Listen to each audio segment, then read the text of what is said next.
বৃক্ষের বীজ একটা সর্ষের দানার থেকেও ছোট হয়, কিন্তু যখন এটা বড় হয় তখন একটা বট গাছের মতো বৃহৎ আর মহান হয়ে ওঠে।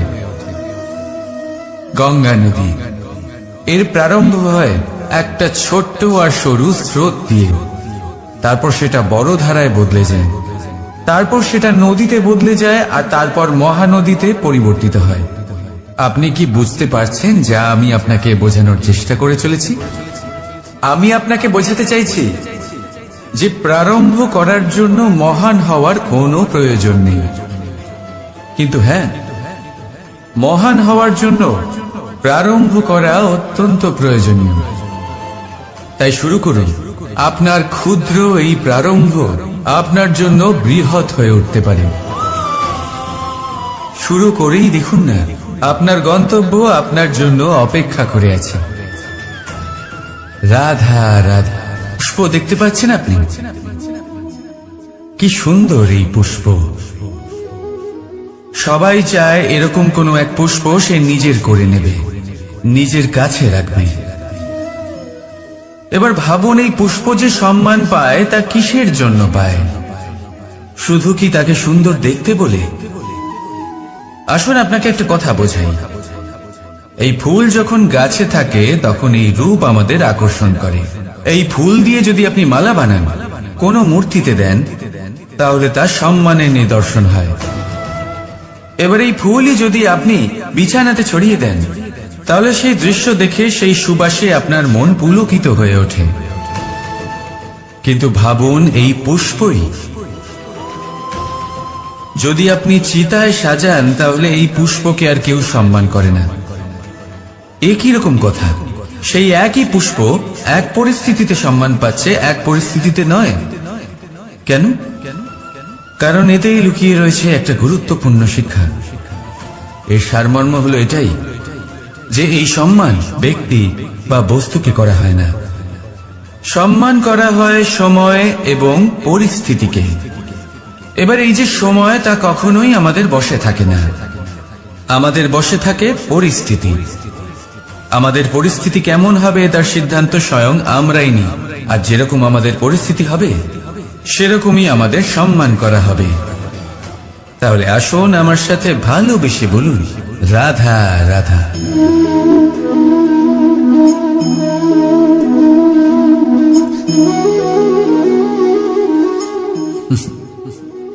এবারে আপনারা ভাবছেন যে আমি এত একাগ্রতার সাথে এই পিঁপড়েকে কেন দেখছি। আপনাকে বলি যে আজ এই পিঁপড়েকে দেখে আমি মন্ত্রমুগ্ধ হয়ে গেছি। ওর রূপ বা ওর আকার দেখে নয়, এই পিঁপড়ের প্রচেষ্টা দেখে।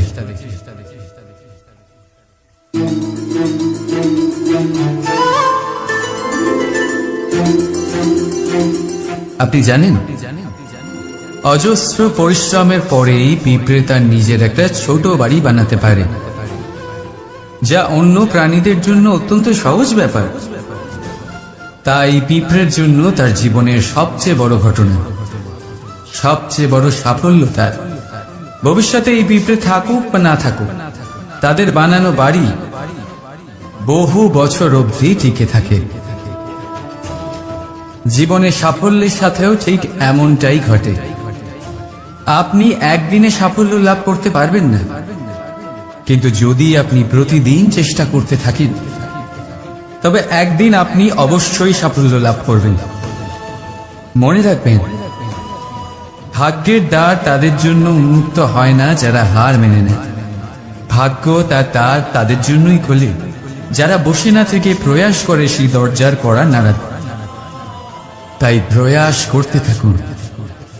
সাফল্য অবশ্যই একদিন না একদিন আপনার কাছে আসবেই। রাধা রাধা। সংসারের সবথেকে মূল্যবান ধন কি হতে পারে? সেটা কি সেই স্বর্ণ যা দিয়ে অলংকার তৈরি করে আমরা ধারণ করি, নাকি সেই সব হিরে মুক্ত রত্ন যা হয় আমরা নিজেদের মুকুটে ধারণ করি বা হাতে আংটি বানিয়ে ধারণ করি, নাকি সেই ধন যার দ্বারা আমরা সংসারে যা চাই তাই কিনতে পারি? এই সব হলো ধন সম্পত্তি, কিন্তু সব থেকে বেশি মূল্যবান কিন্তু এরা নয়। এগুলো যে কেউ আপনার থেকে অনায়াসে কাটতে পারে। কোনো চোর চুরি করে নিতে পারে, কোনো ডাকাত এসে লুট করে নিতে পারে।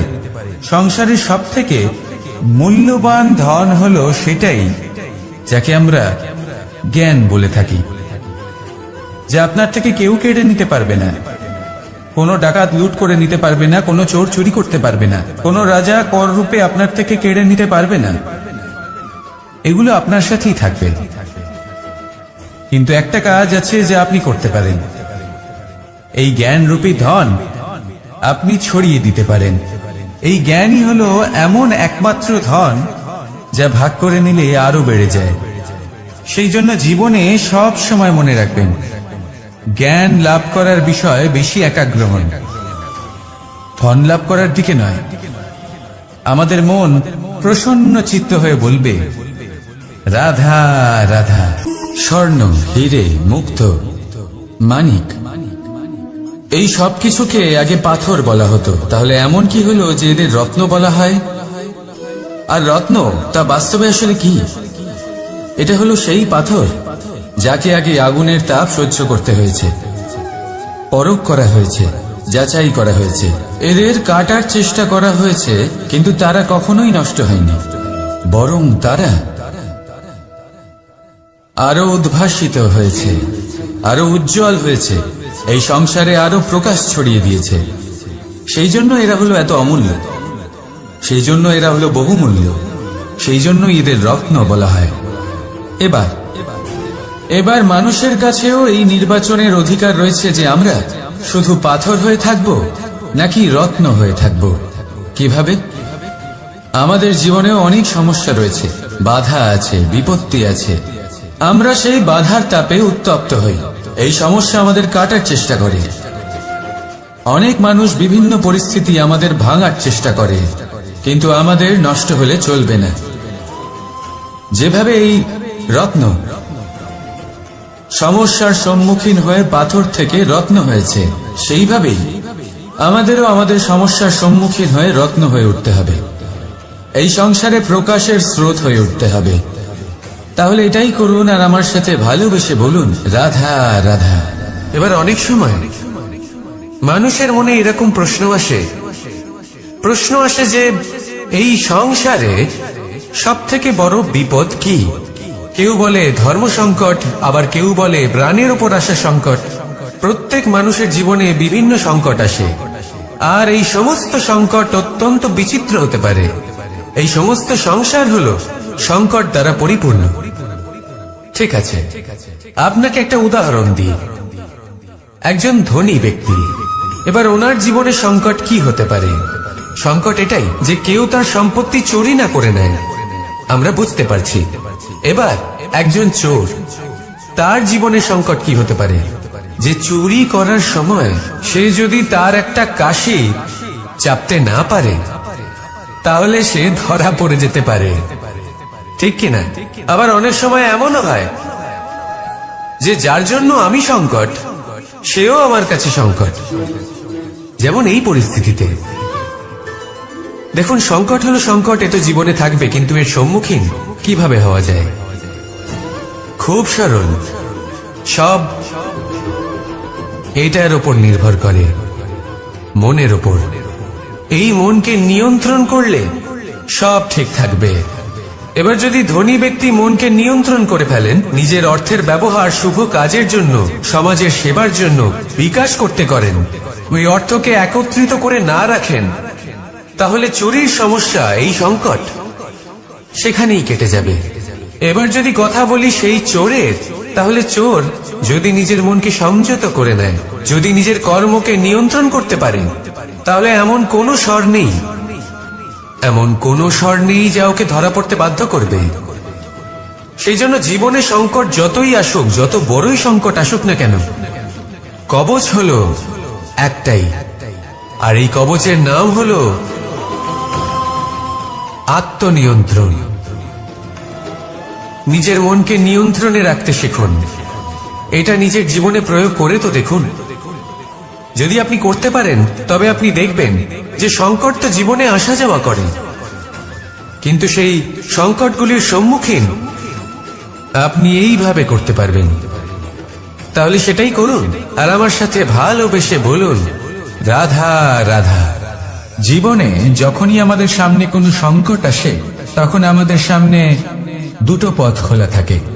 প্রথম পথ ভয়ভীত হয়ে যাওয়া, দ্বিতীয় পথ সাহসের সাথে তার সম্মুখীন হওয়া। এই দুইয়ের উদ্দেশ্য সমান, লক্ষ্য হলো সমান, আত্মসুরক্ষা, জীবন রক্ষা। কিন্তু ভয়কে দুর্বল মনে করা হয় আর সাহসকে আপনার বল বলে মনে করা হয়। কারণ হলো এটাই যে ভয় তা হলো শুধুমাত্র একটা প্রতিক্রিয়া, আর সেইখানে সাহস এটা হলো একটা নিশ্চয়, একটা প্রতিবদ্ধতা। আর যদি সাহসের সাথে আপনি সংকটের সম্মুখীন হন, তাহলে হয়তো সেই সংকট আপনি চিরকালের মতো দমন করতে পারবেন। কারণ বিপদ যখন আসে তখন সর্বপ্রথম আমাদের দ্বন্দ্ব হয় এখানে, মনে। সেই বিপদের সম্মুখীন আমরা এখানে হই। যদি এই হৃদয়কে, এই মনকে আপনি সাহসী করে তুলতে পারেন, তাহলে তাতে কখনো ভয় আসবে না, আর সেই বিপদের সম্মুখীন হওয়াও সরল হবে, জয়লাভ করাও সরল হবে। তাই নিশ্চিত রূপে সাহস হলো অধিক শ্রেষ্ঠ। জীবনে যখনই কোনো সংকট আসবে, তখনই সাহসের সাথে তার সম্মুখীন হন আর আমার সাথে ভালোবেসে বলুন, রাধা রাধা। এই তালাটা দেখতে পাচ্ছেন আপনি? এই তালাকে ভেঙেও খুলে দেওয়া যায়, আবার ভালোবেসেও খুলে দেওয়া যায়। অর্থাৎ এই তালাটা আপনি এই চাবির দ্বারাও খুলে দিতে পারেন, এই হাতুড়ি দিয়েও খুলে দিতে পারেন। কিন্তু এই খোলাতে তফাৎ আছে।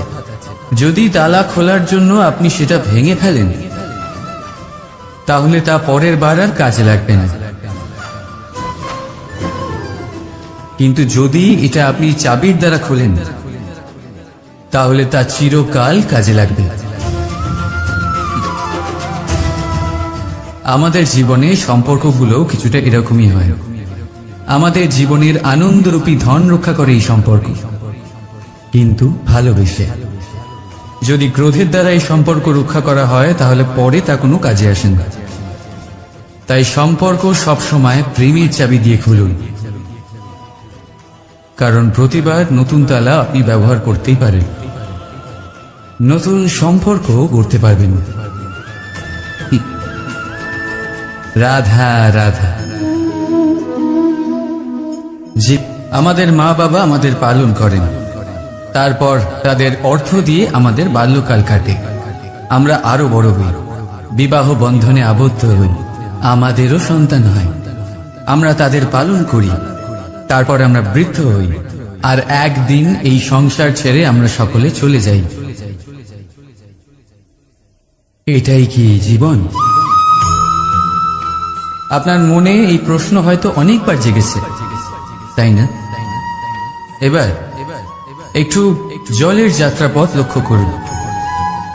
সাগর থেকে বাষ্প হয়ে ওঠে এই জল, মেঘ হয়ে ঝরে পড়ে সে, তারপর নদী হয়ে আবার সাগরে মিলিয়ে যায়। কিন্তু কখনো এই প্রশ্ন করে না যে তার জীবন কি, তার উদ্দেশ্য কি। প্রতিটা মুহূর্ত বাঁচে সে, আর অন্যদের যতখানি সম্ভব সাহায্য করে। যখন সাগরে থাকে, তখন অসংখ্য জীবকে জীবন দান করে। যখন সাগর থেকে বাষ্প হয়ে মেঘ হয়ে যায়, তখন চাষিদের মনে এই আশা জাগায় যে ফসল আবার ফল। যখন বর্ষা হয়ে ঝরে পড়ে, তখন এই শুকনো তৃষ্ণার্ত ধরিত্রীর তৃষ্ণা মেটায়। আর যখন নদীতে থাকে, তখন তার পারে নানান গাছপালার জন্ম দেয়। কিন্তু ভাবুন, জল কি কখনো এটা ভাবে যে তার জীবন কি বা তার জীবনের উদ্দেশ্যটাই বা কি? না, সে শুধু নিজের ধর্ম পালন করে যায়, আর যতটা সম্ভব সবাইকে আনন্দ প্রদান করতে থাকে। সেই জন্যই জীবনে কখনো এই প্রশ্ন করবেন না যে এই জীবন কি, এই জীবনের উদ্দেশ্য কি। শুধু এই জীবন বাঁচুন, আর যতটা সম্ভব সবাইকে আনন্দ প্রদান করুন। মন প্রসন্ন হয়ে বলবে, রাধা রাধা। কখনো বৃষ্টির জন্য হওয়া কাদার মধ্যে দিয়ে আপনি নিজের বাড়ি ফিরেছেন? পাদুকা পরার জন্য আপনি ওই কাদা থেকে অবশ্যই বেঁচে যান, কিন্তু সেই পাদুকা থেকে আগত নোংরা কাদার ছিটে আপনার বস্ত্রকে ময়লা করেই দেন। কিন্তু তাও সেই ছিটের জন্য আপনার বস্ত্র ময়লা হয়ে যাবে, সেই জন্য আপনি পাদুকা পরা ছেড়ে দিন না। ঠিক সেইভাবেই জীবনে এমন কিছু মানুষও আসেন যারা পাদুকার মতো হন, যারা আপনাকে কাদার থেকে বাঁচিয়ে নেন, কিন্তু বস্ত্ররূপী আপনার মনের উপরে আশঙ্কার দাগ ছেড়ে যান। এইসব মানুষের জন্য নিজের মন ছোট করার কোনো প্রয়োজন নেই। প্রয়োজন আছে শুধু এটা ভাবার যে আপনি নিজের পা কাদার থেকে বাঁচাবেন নাকি আপনার বস্ত্র। জীবনে গম্ভীর হওয়া ভালো কথা, কিন্তু সমস্ত বিষয় যদি গম্ভীরভাবে ভাবতে থাকেন তাহলে জীবনের আনন্দটাই শেষ হয়ে যাবে। এই সংসার অস্থায়ী, এখানে এমন কিছুই নেই যা চিরকাল জীবিত থাকবে। তাই যতক্ষণ এই জীবন আছে সন্তুষ্টি আর আনন্দ নিয়ে বাঁচুন। নিজের উপর আগত কাদার ছিটের দিকে মন দেবেন না, শুধু আনন্দ বিতরণ করুন। মন প্রসন্ন হয়ে বলবে রাধা রাধা। এই সংসারের সব থেকে বড় সত্যি হলো জন্ম এবং মৃত্যু, কিন্তু আরো বড় একটা সত্য আছে, মিত্র এবং শত্রু, যা আমাদের সকলের জীবনে থাকে। মিত্র সে যে আমাদের সঙ্গ দেয় এবং সংসারের সব থেকে উঁচু শিখরে আমাদের নিয়ে যায়, এবং শত্রু সে যে যে কোনো মুহূর্তে যে কোনো শিখর থেকে আমাদের নিচে ফেলে দিতে পারে। এবার বিচিত্র ব্যাপার হলো এটাই যে আমরা নিজেরাই এদের সাথে নিয়ে চলি, নিজেরাই এদের পালন করি। তা কি করে? প্রথমে বুঝুন এই মিত্র এবং শত্রু কারা। আপনার নিজের মন, আর কেউ নয়। এই মনই হলো মিত্র যখন তাতে ভারসাম্য বজায় থাকে, তা নিয়ন্ত্রিত থাকে, তা পবিত্র হয়। কিন্তু যদি এই মন অনিয়ন্ত্রিত হয়ে পড়ে, যদি আপনাকে সে নিয়ন্ত্রণ করতে শুরু করে, তখন সেই আপনার সব থেকে বড় শত্রু হয়। সেই জন্য এই মনের ওপর নিয়ন্ত্রণ রাখতে শিখুন, এতে ভারসাম্য বজায় রাখতে শিখুন। তাহলে আপনি এমন এক বন্ধুকে পাবেন যে আপনাকে এই সংসারের শিখরে পৌঁছে দেবে। আসুন আমার সাথে ভালোবেসে বলুন রাধা রাধা। ঈশ্বর আসলে কে? সংসারের বেশিরভাগ মানুষের কাছে ঈশ্বর হলেন এই সংসারের রচয়িতা, পালনকর্তা। কারোর কাছে উনি জ্ঞাতা, কারোর কাছে উনি হলেন আস্থার প্রতীক, আবার কারোর জন্য শুধুমাত্র অন্ধবিশ্বাস। তিনি হলেন আপনার ইষ্ট। সেই জন্যই তো গুরু, মাতা, পিতা এনাদেরও ঈশ্বরই বলা হয়েছে। যাদেরকে আমরা ঈশ্বর বলে মনে করি, যারা আমাদের ইষ্ট, তারা আমাদের একটি পথ দেখান, একটি দিকে চালিত করেন। সেই পথে চলে আপনি শুভ কর্ম করতে পারেন। আর যখন কোনো ব্যক্তি তার ঈশ্বরের আদেশ পালন করেন, তখন সে নিজে থেকেই শুভ পথে অগ্রসর হয়ে যান। বেশ কয়েকজন মানুষ ঈশ্বরের ওপর আস্থা রাখেন এবং ভাবেন যে অনুচিত কোনো কাজ করা উচিত নয়, ঈশ্বর দেখছেন। ওনারা ভয় পান যে কোনো অনুচিত কর্ম করলে কে জানে তার পরিণাম কি হবে। এমন অনেক ব্যক্তি রয়েছেন যারা ঈশ্বরকে বিশ্বাস করেন এবং জানেন যে ঈশ্বর তাদেরকে দেখছেন। তাই যে যে শুভ কর্ম ওনারা করেছেন তার ফল তারা অবশ্যই পাবেন। এবার আপনি ভয় পেয়ে ঈশ্বরকে বিশ্বাস করবেন নাকি বিশ্বাসের দ্বারা ঈশ্বরকে বিশ্বাস করবেন, সেই সিদ্ধান্ত আপনারই। কিন্তু হ্যাঁ, যদি আপনার মনে ঈশ্বরের জন্য কোনো স্থান থাকে, যদি আপনার কোনো ইষ্ট থাকেন, যদি আপনি কাউকে ঈশ্বর মনে করেন, যার প্রত্যেক আদেশ আপনি পালন করে থাকেন, তাহলে বলি ঈশ্বর কখনো আপনাকে অনুচিত পথে চালিত করবেন না। আসুন আমার সাথে ভালোবেসে বলুন রাধা রাধা। এই সংসারে ভিন্ন ভিন্ন ধরনের গাছ আছে, অসংখ্য ধরনের প্রজাতি আছে। কিছু গাছ পাতা দিয়ে থাকে, কিছু ফুল, কিছু ফল, কেউ ছায়া প্রদান করে, কেউ শীতলতা প্রদান করে, কেউ নিজেকে খুব কষ্ট দিয়ে এই সংসারের বিকাশে সহায়ক হয়ে ওঠে। কিন্তু এই সবার মধ্যে একটা বিষয় কিন্তু সমান,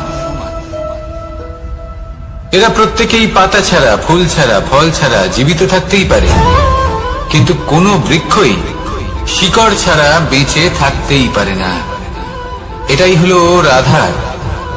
ঠিক সেইভাবেই আমাদের জীবনে শক্তি হোক, ধন হোক বা সাফল্য হোক, আমাদের বা আমাদের পরিবারের প্রসন্নতাই হোক, এই সব কিছুর আধার হলো, সবকিছুর মূল হলো পরিশ্রম।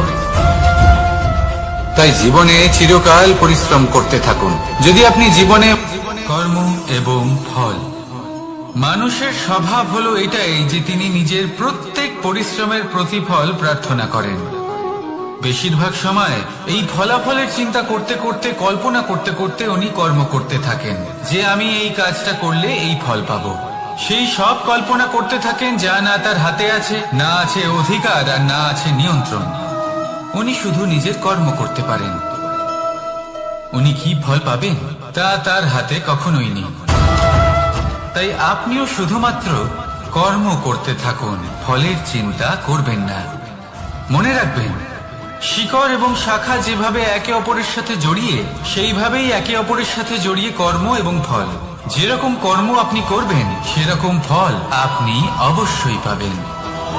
তাই এই ফলের আশায় কর্মের সময় কখনোই নষ্ট করবেন না, কারণ যে ব্যক্তি সময় নষ্ট করেন, সময় সেই ব্যক্তিকে অবশ্যই নষ্ট করে দেয়।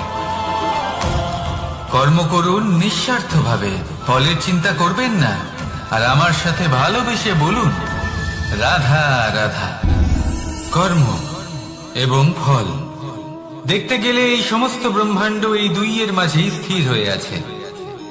মানুষজন কর্ম করেন ভালো ফল লাভের আশায়, আর ভালো ফল লাভের আশায় উনি এটাই ভুলে যান যে উনি যে কর্ম করছেন তা কি করছেন। আমি বলেছিলাম কর্ম করুন ফলের চিন্তা না করে, কিন্তু কি কর্ম করছেন সেই বিষয়ে ভাবাটাও অত্যন্ত আবশ্যক। নয়তো অনেক সময় আমরা এমন কর্ম করে ফেলি যা না চাইতেও বিষে পরিণত হয়, যা হয়েছে দুঃশাসনের সাথে, দুর্যোধনের সাথে, গুরু দ্রোণের সাথে।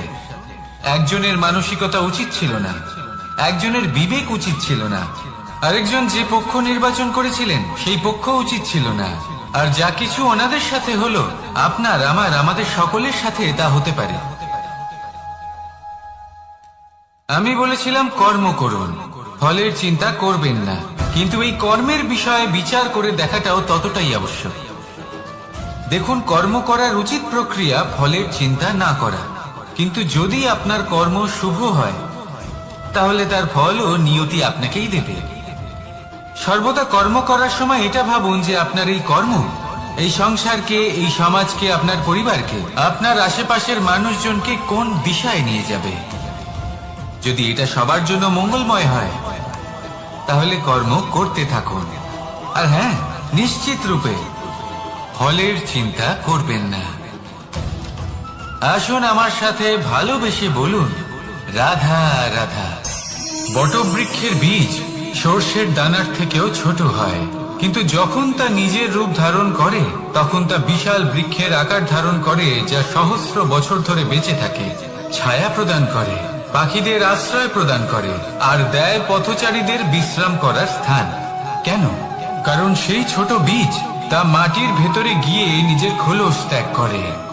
অন্ধকারে থাকে সে, যতই আলো আসুক না কেন, যতই বর্ষা আসুক না কেন, সব সহ্য করে।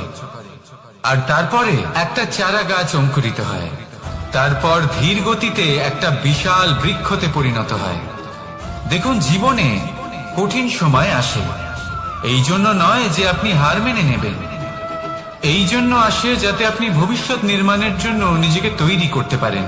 যদি কঠিন সময়ে আপনি ওই বীজের মতো দৃঢ় হয়ে থাকতে পারেন, তাহলে আপনিও একদিন সেই বিশাল বৃক্ষের মতো নিজের অস্তিত্ব গড়ে তুলতে পারবেন, যা সহস্র বছর পর্যন্ত মনে রাখা হবে। আসুন আমার সাথে ভালোবেসে বলুন রাধা রাধা। এই ব্রহ্মাণ্ড কত বৃহৎ, তাই না? যার সম্মুখে এই পৃথিবীকেও একটা বিন্দুর মতো মনে হয়। আর এই পৃথিবীতে আমরা কে হই, আমাদের আকার কি রকম, আমাদের অস্তিত্বই বা কি? যখন আমরা এভাবে ভাবি তখন মনে হয় আমরা কিছুই নই। তা আমরা যখন কিছুই নই, তাহলে আমরা এত চিন্তা করি কেন? কি ভেবে ভয় পাই? কাকেই বা এত ভয় পাই? কে আমাদের মারতে পারে আর কেই বা আমাদের জন্ম দেবে? আত্মার আসলে না কখনো জন্ম হয় আর না কখনো মৃত্যু। আত্মা শুধুই শরীর বদল করে। আপনি, আমি, আমরা সকলে এই শরীর নয়, আমরা হলাম আত্মা, যা হলো পরম আত্মার পরম অঙ্গ। সেই জন্য মনে রাখবেন, বাইরের কোথাও দেখবেন না, নিজের অন্তরের গভীরে গিয়ে দেখুন, আত্মাকে উপলব্ধি করতে শিখুন। ক্লেশ, ভয়, চিন্তা, এই সব কিছুর থেকে নিজেকে দূরে রাখুন, তাহলেই উপলব্ধি করতে পারবেন পরমাত্মাকে। তাহলে আসুন আমার সাথে ভালোবেসে বলুন, রাধা রাধা। পরিবর্তন এই সংসারের শাশ্বত নিয়ম। কোন রাজা নেই যিনি চিরকাল রাজা থাকেন, কোন ধনী ব্যক্তি নেই যিনি চিরকাল ধনী থাকবেন। এই সংসারে সূর্যের স্থান নেওয়ার জন্য চন্দ্রিমার আগমন ঘটে। কোন স্থান যাকে পতিত বলা হয়েছিল, সেখানে মহল তৈরি হয়েছে। কোন স্থান যাকে আজ মলিন বলা হয়েছে, কাল সেখানে মন্দিরও স্থাপন হতে পারে। কোন ঋতু চিরকালের জন্য থাকে না, কখনো সময় চিরকাল একরকম থাকে না। আজ যা আপনার কাছে রয়েছে, কাল অন্য কারোর ছিল। আজ যে আপনার কাছে রয়েছে, কাল তা অন্য কারোর কাছে চলে যাবে। আপনার সাথে কিছু থাকলে তা হলো আপনার কর্ম, কিন্তু সেই কর্মের পরিণামও আপনার নয়। আপনি শুধু কর্ম করুন, বাকি সবকিছুই পরিবর্তনশীল। কিন্তু সেই পরিবর্তনকে দেখে ভয় পাওয়ার প্রয়োজন নেই, তাকে স্বাগত জানান। যদি আপনি হাসি মুখে সেই পরিবর্তনকে স্বাগত জানান, তাহলে এই পরিবর্তনও হাসি মুখে আপনার সাথে থাকবে। আসুন আমার সাথে ভালোবেসে বলুন, রাধা রাধা। সঞ্চয়। মানুষের যখন থেকে বোধ বুদ্ধি হয়, সঞ্চয় করতে আরম্ভ করে দেন। সঞ্চয় করতে থাকেন ভোজনের, সঞ্চয় অর্থের, সঞ্চয় শক্তির। নিজের জন্য করেন, নিজের পরিবারের জন্য করেন, নিজের স্ত্রীর জন্য করেন, সন্তানের জন্য করেন, সন্তানের জন্য সঞ্চয় করেন। সঞ্চয় করার জন্য ওনার কাছে অনেক কারণ রয়েছে, কারণ উনি এটা ভাবেন যে এই সঞ্চিত শক্তির জন্য কেউ ওনার কোনো ক্ষতি করতে পারবে না। মানুষ ভুলে যান একটা গুরুত্বপূর্ণ কথা, এই সত্য, উনি এই সংসারে খালি হাতেই এসেছিলেন, আর এখান থেকে ওনাকে খালি হাতেই যেতে হবে। যা এখানকার তা এখানেই থেকে যাবে। আর যদি কিছু ওনার সাথে যায়, তা হলো ওনার কর্ম, আর কিচ্ছু নয়। তাই যদি কিছু অর্জন করতে চান, তাহলে শুভ কর্ম অর্জন করুন, আত্মশক্তি অর্জন করুন, কারণ পরলোকে এটাই হবে আপনার সম্পত্তি। তাহলে কি এটা আপনি অর্জন করতে চান না? আসুন আর আমার সাথে ভালোবেসে বলুন, রাধা রাধা। সদিচ্ছা। দেখতে গেলে 3 অক্ষরে তৈরি এই শব্দ, কিন্তু সমস্ত ত্রিলোক তার উপরেই আধারিত। আপনি এই সংসারে এসেছেন, তখন অবশ্যই শ্বাস নেবেন, কিন্তু তার বদলে আপনাকে কিছু তো দিতেই হবে। আপনার উপর নির্ভর করছে আপনি কি দেবেন। কি দেবেন এই সংসারকে, এই সমাজকে, নিজের পরিবারকে, আর তার বদলে কি নেবেন? যশ নাকি অপযশ? দেখুন, এক ছিল রাবণ, যে কিনা সমুদ্র পার করলো সীতাকে অপহরণ করার জন্য, আর এক ছিলেন রামচন্দ্র, যিনি সমুদ্র পার করেছিলেন, সেতু বানিয়ে গিয়েছিলেন সীতাকে ফিরিয়ে নিয়ে আসার জন্য। দুজনেই সমুদ্র পার করেছিলেন, শুধু পার্থক্য ছিল সদিচ্ছাকে বোঝার, লক্ষ্যের। অনেক মানুষের যাত্রা একরকম হতেই পারে, কিন্তু আনন্দ তখনই লাভ করবেন যখন লক্ষ্য শুভ হবে, মহান হবে। এই লক্ষ্য দিয়ে এই সংসারের কল্যাণ হবে এবং মানুষের সম্মান হবে। যদি আপনার সংকল্প উচিত হয়, তাহলে আপনার লক্ষ্য উচিতই হবে, নয়তো শুধুমাত্র বিনাশ হবে। আর উচিত এটাই হবে যে বিনাশের হাত থেকে যেন নিজেকে বাঁচানো যায়, কি বলেন? তাই জীবনে যে লক্ষ্য স্থির করছেন মনে রাখবেন তা যেন শুভ লক্ষ্য হয়। যদি এরকম হয় তাহলে আপনার যাত্রা, আপনার জীবন দুটোই শুভময় হবে।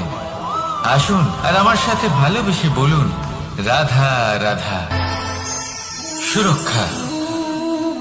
এই সুরক্ষা আসলে কি? এটা কি কোনো কবচ নাকি কোনো সীমা? এই সুরক্ষা আসলে অন্য কিছু। আমাদের মাতা পিতা, আমাদের প্রিয়জন, আমাদের বন্ধু, এই সমাজ, আমাদের শুভাকাঙ্ক্ষী, আমাদের আত্মীয়, এনারা সবাই আমাদের জীবনে কোনো না কোনো ভাবে সুরক্ষা দিয়ে থাকেন, একটা কবচ দিয়ে থাকেন কোনো না কোনো রূপে। কিন্তু দেখতে গেলে আমাদের পরাক্রমের পথে, আমাদের বীরত্বের পথে, আমাদের সাহসের পথে এই সুরক্ষাই সব থেকে বড় বাধা হয়ে দাঁড়ায়। একবার ভেবে দেখুন, যদি আপনি কোনো সুরক্ষাই না পান, বা যদি আপনি এই সুরক্ষা ভেঙে বাইরে আসতে পারেন, তাহলে আপনার বীরত্ব চরম সীমায় পৌঁছে যায়। কেন? কারণ তখন আপনি জানেন যে এই সংসারের সম্মুখীন আমাদের নিজেদেরই হতে হবে। আপনি বুঝে যান যে শত্রুর সম্মুখীন এবার নিজের বলের দ্বারা, নিজের পরাক্রমের দ্বারা, নিজের সাহসের দ্বারা করতে হবে। আর তখন আমাদের মনের মধ্যে এই শক্তি জাগ্রত হয়। এই শক্তি অন্তরেই বসবাস করে। শুধু এটা চিনে নিতে হবে, একে জাগ্রত করতে হবে। আর এটা সুরক্ষা ভেঙে যাওয়ার পরেই সম্ভব হয়। আর যারা নিজের শক্তি সম্পর্কে জানেন, যিনি নিজেই জানেন তিনি কতটা শক্তিশালী, তিনি নিজেই নিজের সুরক্ষা কবচ চিরকালের মতো ভেঙে ফেলে দেন, ঠিক কর্ণের মতো। আর তারপরে দেখুন, আপনার পরাজয় হোক বা বিজয়ী হোক না কেন, সেটাই অনেক বড় হয়, সেটাই প্রশস্ত হয়ে থাকে। সেই জন্য ত্যাগ করুন নিজের ভয়কে, নিজের আশেপাশের এই সুরক্ষা চক্রকে ভেঙে ফেলুন। আর সম্মুখীন হন এই সংসারে নিজের শত্রুর সম্মুখীন হন। পরাক্রমের এই অঙ্কুর, তা অঙ্কুরিত হওয়ার জন্য বীজের উপরের এই কবচ, এটা ভেঙে যাওয়া অতি আবশ্যক। আসুন আমার সাথে ভালোবেসে বলুন, রাধা রাধা। যখন আমরা হাঁটতে থাকি আর আমাদের পায়ে কাঁটা বিঁধে যায়, তখন মুখ দিয়ে আহ বেরিয়ে আসে, কান্না চলে আসে, আর অনেক সময় অভিশাপও বেরিয়ে আসে। কিন্তু আমরা কি কখনো এটা এইভাবে দেখেছি, এইভাবে ভেবেছি যে আমরা যে পথে চলেছি সেই পথে কাঁটা বিঁধেছে, নাকি আমরা সেই পথ নির্বাচন করেছি যাতে শুধুই কাঁটা রয়েছে? নাকি আমরা এভাবে ভেবে দেখেছি যে এই কাঁটা আমাদের কষ্ট দিতে এসেছে, নাকি এটা আমরাই বিছিয়ে রেখেছিলাম? সাবধান থাকা উচিত ছিল, কারণ কাঁটা বিঁধলে যন্ত্রণা হবে, চিৎকার করে ফেলতে পারি, মুখ থেকে অভিশাপও বেরিয়ে আসতে পারে। কিন্তু এই অভিশাপ শুধুমাত্র আমাদের তরফ থেকে অভিশাপ হয়, সামনের ব্যক্তিটির উপরও নির্ভর করে। এবার সেই ব্যক্তি যদি এমন হয় যে ফুল আর কাঁটা এই দুই সমানভাবে গ্রহণ করতে পারে, তার কাছে অভিশাপও বরদানে পরিণত হয়। শেষ পর্যন্ত ব্যাপারটা দাঁড়ায় ভাবনা, চিন্তা, দৃষ্টিভঙ্গির উপর। কারণ আপনার এই ভাবনাই সত্যি হয়ে সামনে আসে। সেই জন্য এই ভাবনা, চিন্তা, মানসিকতাকে গুরুত্ব সহকারে দেখবেন। এই বিবেচনা নিয়ে বিবেচনা করতে শিখুন। আমার কথার অর্থ হলো যে জীবনে যখন এরকম কিছু একটা ঘটবে, তখন ভেবে দেখুন যে এরকম কেন হলো। আপনি কি এমন কোনো কর্ম করেছিলেন যার কর্মফল এটা? এমন কোনো কাজ যা অনুচিত ছিল, অসত্য ছিল, যা অভদ্রতার কারণ ছিল? ভেবে দেখা প্রয়োজন। দেখুন, ইচ্ছে হলো আপনার যে আপনি কি করতে চান, ভাবনা আপনার, সত্য আপনার, জীবন আপনার, সিদ্ধান্ত আপনার। আসুন আর আমার সাথে ভালোবেসে বলুন, রাধা রাধা। সময়। এই সময় আসলে কি? এই সময় একটা সরল রেখা তো কখনোই নয়। সময় হলো একটা চক্র, যেখানে এর আদি সেখানেই হলো এর অন্ত, আর যেখানে তা শেষ হয় সেখান থেকেই তার শুরু হয়। এই সময় একটা অত্যন্ত বিচিত্র চিন্তা, বিচিত্র ভাবনা, একটা বিচিত্র বস্তু যা কেউ বুঝতে পারেন না। এই সময়ের লীলা। এর কোনো প্রমাণ নেই, কোনো জ্ঞান নেই, কোনো পরিমাপ নেই। শুধু এটুকু আমরা জানতে পারি, যেখানে শেষ হবে সেখান থেকে একটা নতুন সূচনাও হবে। যা আজ আপনার কাছে আছে কাল অন্য কারোর কাছে যাবে, তারপরে তার কাছ থেকেও অন্য কারোর কাছে যাবে, তারপরে তার থেকেও ছিনিয়ে নেওয়া হবে। এই নিয়তির একজনের কাছ থেকে অন্যজনের কাছে আদান প্রদানের এই সময় হলো আপনার সময়। এই সময়ের সদ্ব্যবহার করুন, এই সময়কে বাঁচুন। আপনাকে শুধু এটাই সুনিশ্চিত করতে হবে যে আপনি কোন পক্ষে আছেন। আর সত্যি বলতে কি, আপনার জীবনের পরিণাম নির্ভর করে আপনার নির্বাচনের ওপর। আপনি কোন পক্ষ নির্বাচন করছেন। তাহলে মনে রাখবেন, জীবনে সেই পক্ষই নির্বাচন করবেন যা চয়ন করার পরে আপনি সুখ অনুভব করবেন, আপনি সন্তোষ লাভ করবেন, প্রসন্নতা লাভ করবেন। আর আমি এটাই সুনিশ্চিত করব যে এই পক্ষ যেন শান্তির পক্ষ হয়, এই পক্ষই যেন প্রেমের পক্ষ হয়। তাহলে চিন্তা করবেন না, আর আসুন আমার সাথে ভালোবেসে বলুন, রাধা রাধা। দৃষ্টি আর দৃষ্টিভঙ্গি, এই সমগ্র লীলা হলো এই দুইয়ের। বিচিত্র হতে পারে, কিন্তু এটাই সত্যি। এবার আপনাকে একটা উদাহরণ দিয়ে বোঝাই। অনেক সময় আপনি কোনো ব্যক্তিকে এটা বলতে শুনবেন যে আমি আমার নিজের উপরে গর্ব করি, আমি নিজেকে নিয়ে গর্ব করি, আমি খুব ভালোভাবে আমার মা বাবার সেবা করি, ওনাদের আমি সবসময় সুখী রাখি, ওনাদের আমি একটা বাড়ি দিয়েছি, সকল সুখ সুবিধা দিয়েছি, ওনাদের জীবনে প্রত্যেক জিনিস দিয়েছি আর দেব যা তাদের প্রয়োজন। এবার আমাকে বলুন যে আপনি কে হন। আপনি হলেন সেই বীজ যা আপনার মাতা পিতা রোপণ করেছেন। আপনার মা বাবাই আপনাকে এই সংসারে জন্ম দিয়েছেন। এবার এইসব কথার কি তাৎপর্য? এই হলো সেই ব্যক্তির দৃষ্টিভঙ্গি। এবার দেখা যাক এই প্রকৃতি আমাদের কি শেখায়। কখনো কোনো গাছকে দেখবেন, যখন সেই গাছে ফল আসে, সে মালিকে এটা বলে না যে দেখো আমি তোমাকে ফল খেতে দিচ্ছি। সেই বৃক্ষ এটা বলে না যে দেখো আমি তোমায় আহার করতে দিচ্ছি, কারণ ও জানে যে এটা হলো সেই মালির পরিশ্রম, এটা হলো তারই কর্মের ফল, আর এটা তারই পাওয়া উচিত। সে বলে যে তোমার জিনিস তোমাকেই অর্পণ করলাম, এ আমার জিনিস নয়। ও জানে সেই মালির গুরুত্ব আসলে কি। এটা হলো তার দৃষ্টিভঙ্গি। সেই জন্য আপনি জীবনে কোন ব্যক্তির মধ্যে, কোন পশু পাখির মধ্যে, কোন প্রাণীর মধ্যে, কোন পরিস্থিতিতে, কোন আবেগের মুহূর্তে কি দেখতে পাচ্ছেন, সেটা আপনার দৃষ্টিভঙ্গির উপরে নির্ভর করছে। তাই নিজের মনে ধন্যাত্মক ভাব জাগ্রত করুন, শুভ চিন্তা নিয়ে আসুন। এই ভাবনাই সত্য হয়ে সামনে আসবে। এই দৃষ্টিভঙ্গি এমন হয়ে যাবে যে আপনার জীবনে সবকিছুই শুভ হবে। তাহলে আসুন আর আমার সাথে ভালোবেসে বলুন, রাধা রাধা। প্রতিশোধ অথবা কাউকে দুঃখ দেওয়ার ভাবনা, যদি এটা আপনার মনে থাকে, তাহলে আপনি নিজের মনেই যন্ত্রণার একটা বিশাল বৃক্ষ রোপণ করছেন, এটা মনে রাখবেন। কারণ কাউকে দুঃখ দেবার এই ভাবনা, এটা হলো সেই বীজ যা আপনার মনেই পতিত হবে, আপনার মনেই অঙ্কুরিত হবে, আর আপনার মনেই একটা বিশাল বৃক্ষরূপে বেড়ে উঠবে। জীবন আপনার, কর্ম আপনার, কাউকে দুঃখ দেবার ভাবনা আপনার ছিল, এই বৃক্ষ হলো আপনার, তাই এর ফলও আপনিই পাবেন, যা গ্রহণও আপনাকেই করতে হবে। মনে রাখবেন, যে মানুষ এটা ভাবে যে আমি ওকে দুঃখ দেব, ওকে কষ্ট দিতে চাই আমি, সেই মানুষই দুঃখ আর কষ্ট পেয়ে থাকে। যদি সেই জায়গায় আপনি এটা ভাবেন যে আমি কাউকে সুখী করে তুলতে চাই, কাউকে সুখ প্রদান করতে চাই, তাহলে তারও বীজ আপনার মনেই রোপণ হবে, বৃক্ষে পরিণত হবে, যার ফলও আপনিই পাবেন। এখানে বিষয়টা হলো শুধু মানসিকতা, চিন্তা, যা সত্য হয়ে আপনার সামনে আসে। তাহলে এই মানসিকতা শুভ করুন, সবার জন্য মঙ্গল কামনা করুন।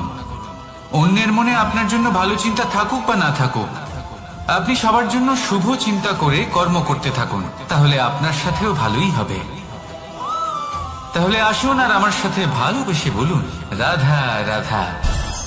সুখ আর অভিজ্ঞতা, এই দুই জীবনে একসাথে কখনোই আসে না।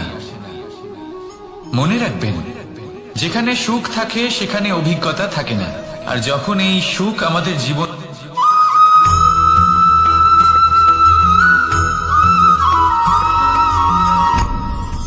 আপনি কি কখনো কোনো জলের ধারা দেখেছেন?